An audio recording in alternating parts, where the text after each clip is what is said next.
وجميع يتجسده إلهي أنت المقصود. Bismillahirrahmanirrahim. Alhamdulillahirabbil alamin. Wa bihi nasta'in ala umuri dunya waddin. Wassalatu wassalamu ala asyrafil anbiya'i wal mursalin.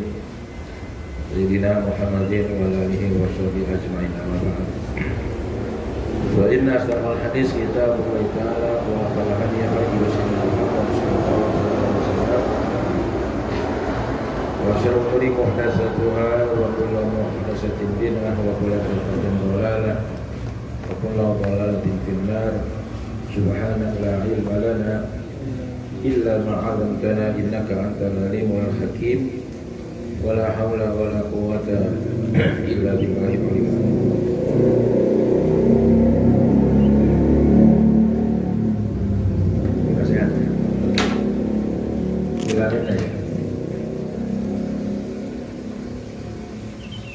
Bisanad muttasil ila Imam Mu'allif rahimahullah ta'ala wa dama nafa bihi wa bi'ulumihi wa bikum fidan amin afala. Wa nuzila fi yatimin qalaba min walihi malahu fa manahu. Ayat yang akan dibahas ini itu wa nuzila dan diturunkan, atau kalau baca nazzala juga boleh. Wanuzilan dan diturunkan, maksudnya ayat yang akan jadi bahasan ke depan. Dua atul yatama fi yatimin, tentang anak yatim. Masalah anak yatim nanti ada hubungan dengan perintah nikah terhadap perempuan 2, 3, 4. Nggak enak. Apa latar belakangnya sebenarnya? Maaf ya saya angkat pagi ini. Fi yatimin, tentang yatim. Talaba, yang menuntut, meminta. Si yatim ini meminta min walihi, dari walinya yatim, walinya dia, karena yatim itu kan punya pengganti orang tua yang mengurus dia, namanya wali. Ada wali nikah, ada wali yatim, ada wali murid, wali santri, ada wali kota. Menuntut terhadap walinya atau kepada walinya malahu, hartanya dia. Kan kenapa dia harus diurus oleh wali? Karena dia masih kecil. Nah kalau dia punya harta banyak, miliaran, ya. Anak yatim kan ada yang kaya, nggak semua anak yatim miskin. Kalau anaknya orang kaya meninggal yatim, kaya. Dia meminta, menuntut terhadap walinya malahu, hartanya dia diminta, ya. Jadi mungkin ada perlu, ada apa gitu. Pamanahu, maka walinya ini mencegah akan si yatim tadi. Nah jadi walinya nggak mau ngasih, sayang loh miliaran. Iya kalau 10 juta, 20 juta. Jadi ini kasusnya itu latar belakangnya kasus orang-orang Arab itu. Kalau ada keluarga yang meninggal, nah, paman-paman ini atau yang jadi walinya ini menguasai hartanya dia, dikuasai. Kadang-kadang perempuannya itu, kalau ini anak perempuan yatim dinikahi, atau kalau anak laki pas sudah dewasa kan minta hartanya, karena harta bapaknya kan, nah dicek tinggal dikasih, ya. Atau dinikahi si yatimnya ini, tujuannya supaya hartanya tetap di tangan dia. Kasus motif apa kan? Motif penguasaan. Jadi emang di mana-mana harta itu jadi bahan fitnah. Wa atul yatama amwalahum wa la tatabaddal khabitha bit-thayyib wala ta'kulu amwalahum ila amwalikum innahu kana huban kabira. Nah, turunlah ayat ini. Karena itu jadi budaya, jadi tradisi, jadi modus operandi orang-orang Arab apabila ada anak yatim yang ditinggal mati oleh bapaknya dan punya harta, jatuh ke tangan dia, diwali pamannya atau uangnya atau siapa. Terus pas sudah dewasa hartanya nggak dikasih. Banyak yang punya keluarga itu banyak kasusnya. Yang sekarang jadi balerina tuh, nah itu dulu kasusnya. Ada keluarganya nggak dikasih, orang masih kecil dijual. Ada yang kecil nggak ngerti apa-apa. Wa'atul yatama, dan berikanlah oleh kalian al yatama, anak-anak yatim. Jamak tuh. Jamaknya asal kalau satu yatim satu. Kalau yatama atau aitam, maka ada darul aitam, ada darul yatama. Itu di situ ada tempat pusat jadi. Sehingga tuh pengelolanya dari mana itu. Tapi dengar-dengar sih informasinya itu cabang dari Yayasan Az-Zaitun. Karena Zaitun pintar dia bikin yayasan. Nah itu kedoknya depannya itu lembaga yatim. Wah dia jaringan rusaknya luar biasa. Saya pernah sempat ketemu dan ngobrol sebentar dengan para tokoh-tokoh Zaitun. Karena waktu salah satu jamaah kita, orang yang di Pertamina itu biasanya orang itu kelompok sana. Wah luar biasa. Berikanlah oleh kalian yatim-yatim. Rekeningnya ribuan. Yatim as-sigar. Sigar jamak. Maka kalau kita baca ada Rabbi firli, terus wali walidayya warhamhuma kama rabbayani shaghira. Tapi kalau Rabbi firli wali walidayya warhamhum pakai dhamir hum, ya, kama rabbauna, jangan shaghira, sigoro. Jadi ketahuan tuh. Ya. Ketahuan apanya? Pinternya. Kalau kita baca hum pakai sigoro. Kalau baca biasa sogiro. Kalau sogiro ya sendiri. Kalau sigoro banyak. Sigor yatim yang masih kecil, artinya masih dalam batasan keyatimannya. Karena juga kita salah paham. Yatim itu ada batasannya, usianya sebelum balik itu ya yatim. Kalau udah 13 ke sana bukan yatim. Kalaupun dia miskin, du'afa, masuk ke masakin atau fuqara, bukan yatim lagi. Kalau sudah 13 tahun, nah kita kadang-kadang anak SMA, anak itu masih dianggap yatim aja. Kalau mau masukin du'afa atau fuqara atau masakin atau anak biasa lah gitu. Jangan menggunakan istilah yatim, itu namanya perampasan status keyatiman. Nah ini terselip pesan bagaimana kita mempercepat proses kedewasaan gitu. Sehingga anak 13 tahun itu udah dewasa. Nabi kan umur 13 tahun udah bisnis, udah jaga bisnis, dia udah berhasil bisnis. Jangan dikira Nabi itu dia sukses kaya raya. Lalu waktu nikah sama Khadijah, Siti Khadijah berapa itu mas kawinnya? 100 ekor unta. 100 ekor onta. Kalau onta itu sekarang 80 juta, berapa tuh? Hampir 1 miliar. Mana ada anak muda zaman sekarang bisa ngasih mas kawin 1 miliar? Wah ada. Sukses ya. Terus makanya itu menarik perhatian Siti Khadijah. Ini siapa ini anak muda? Kok nggak punya latar belakang bisnis, anak yatim kok bisa sukses dagangnya? Dan keberhasilannya itu bukan karena produk. Orang kan jual barang tertarik karena produk, kualitas produknya. Kalau Nabi nggak, dia apa? Brand personalnya dia. Kalau dia bawa dagangan, ditanya ini barang siapa, milik siapa? Nabi Muhammad. Nabi Muhammad, udah langsung diborong. Karena pasti terjamin kualitasnya. Nggak main tipu-tipu, nggak main makan, nggak main macam-macam. Jadi setiap barang dia bawa habis. Karena cara jualannya beda.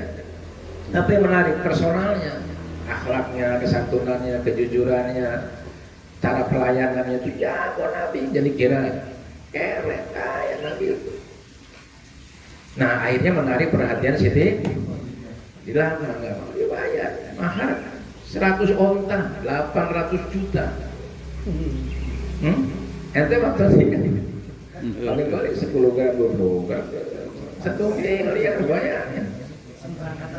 Nah pas nikah dengan si Khadijah tambah kaya, jadi konglomerat. Tapi setelah dia berada di atas gelimang finansial yang ada, bukan untuk foya-foya, bukan untuk bikin perusahaan, konstruksi, perhotelan, pertambangan, perkebunan, enggak. Dia pikirkan nasib masyarakatnya. Dia kaya, bergelimang dengan harta, tapi kok masyarakat saya miskin ya, masyarakat saya jadi budak ya, masyarakat saya tereksploitasi ya, masyarakat saya jadi tukang zina, tukang mau, itu dipikirkan. Maka dia kemudian habiskan hartanya untuk membela orang miskin. Coba kalau konglomerat Indonesia udah kaya, mungkin kaya, udah punya usaha ini, buka usaha ini, buka lagi usaha ini, terus dari hulu sampai ke hilir. Beda dengan siapa? Kaya apa miskin Rasulullah? Nah, cara hidupnya, gaya hidupnya miskin, walaupun hartanya melimpah, dia hidupnya sederhana. Nah, waktu jadi nabi pun begitu, dia kan punya hak ghanimah, 1/5 dari ghanimah itu miliaran. Tapi itu nggak dinikmati sama dia kasih orang. Kan dia ngejamin makan 200 orang tuh harus surga tiap hari. Siapa orang kaya bisa jamin makan tiap hari 200 orang di sini? Kampung ini dah, yang ngaku orang kaya, yang kita anggap kaya, ada nggak? Bor-bor, kita aja kasih makan sarapan pagi Jumat iuran. Itu juga dibayar kagak. Nah itu, jadi nggak gampang, jadi orang dermawan tuh nggak gampang. Jadi tersunggung. Orang kaya banyak, tapi yang dermawan angkat jarang. Nah itu sedikit ya. Jadi jangan bayangkan Nabi itu memang waktu kecilnya susah, tapi umur belasan tahun udah sukses dagang. Kan umur 10 tahun dibawa ke Syria dan antar negara Syria. Ya. Jadi berlangganan luar biasa. Sampai konglomerat Siti Khadijah tertarik. Padahal dia udah dilamar oleh beberapa orang, ditolak, tapi justru dia kenapa? Ini orang kok nggak punya latar belakang bisnis, bukan latar belakang pengusaha, bapaknya nggak punya modal, tapi kok sukses gitu. Sampai semua orang tuh menyerahkan distributor tunggal itu Rasulullah. Ya, wah, kita lanjutin ya. Nah jadi yatim itu batasan umurnya alladzina sigor, itu masih kecil. Ini kalau 13 itu bukan apa? Nah, tinggal pendidikan kita tidak dewasa. Ya, kita singgung sedikit pendidikan. Justru pendidikan yang membuat orang itu mandiri itu di pesantren. Dalam satu anak itu dilatih nyuci sendiri, dilatih masak sendiri, dilatih ngerapiin anak sendiri. Ya kan kalau punya masalah juga mengatasi sendiri, segala hilang, segala macam. Itu sebenarnya penanaman nilai-nilai kemandirian. Mana ada pesantren nganggur, nggak ada. Nah, dan dilatih mental. Apapun dikerjain, walaupun dia anak orang kaya, kalau ngepel rumah kiai dia ngepel. Kerja ya kerja, ikut ngecor itu bagian dari proses pendidikan karakter namanya kalau sekarang. Tapi ini lagi dihantam sekarang ya, oleh pendidikan sekuler. Masa guru ngasih sanksi murid yang merokok dipecat, siswa-siswa yang demo karena membela anak yang melanggar malah. Nah ini kan dulu terbalik, maunya begitu ya. Nah, jadi memang ini pertarungan sekuler dengan iman ya. Ini mereka bergabung, kapitalis, sekuler, komunis gabung jadi satu melawan nilai-nilai Islam. Terutama satu-satunya benteng Islam saat tinggal pesantren akan dihantam, terutama pesantren yang berbasis Ahlussunnah wal dianggap feodal lah, dianggap perbudakan lah. Kiai dikasih amplop sama muridnya paling sekolah Eropa dianggap memperkaya diri. Lah orang nyawer dangdutan itu ada yang jutaan lah. Kalau di Madura itu orang nyawer bukan 1.000-2.000 juta. Pas duitnya dianggur-anggur, nggak ada yang dikritik. Nggak ada orang bilang itu biduan memperkaya diri. Ini kan memang pikiran-pikiran jahat, pikiran untuk menghancurkan, memperandakan nilai-nilai Islam. Jangan dikira itu kan permukaannya doang gitu, seperti itu. Siapa di balik itu? Ya. Jadi luar biasa. Kita kembali kepada yatim. Alladzina la abalahu. Yatim itu siapa? Orang yang tidak punya bapak bagi mereka. Namanya yatim. Kalau itu masih ada ibunya. Kalau bapaknya ibunya nggak ada disebut yatim Piatu. Kalau ibunya doang yang nggak ada disebut Piatu. piatu. Itu istilah kita ya. Yatim piatu. Jadi sekali lagi ini tugas kita sebagai ustaz-ustaz untuk memperjelas, memahami bahwa yatim itu punya batasan sampai usia balik.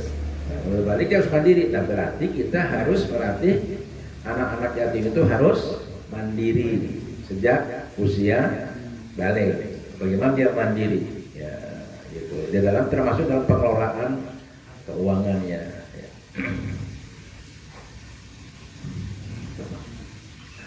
Berikanlah oleh kalian amwalum harta mereka, hartanya dikasih. Nih harta kamu, kepentingan orang tua kamu, warisan kamu nih sekian, ada sekian miliar dijual, ada perusahaan ini, ada rumah, ada kontrakan, ada kebun, nah gitu kasih tahu. Terserah dia, mau mengelola sendiri, gitu. Ini gampangannya lah kayaknya. Tapi tentu ada teknisnya ya, ada administrasi.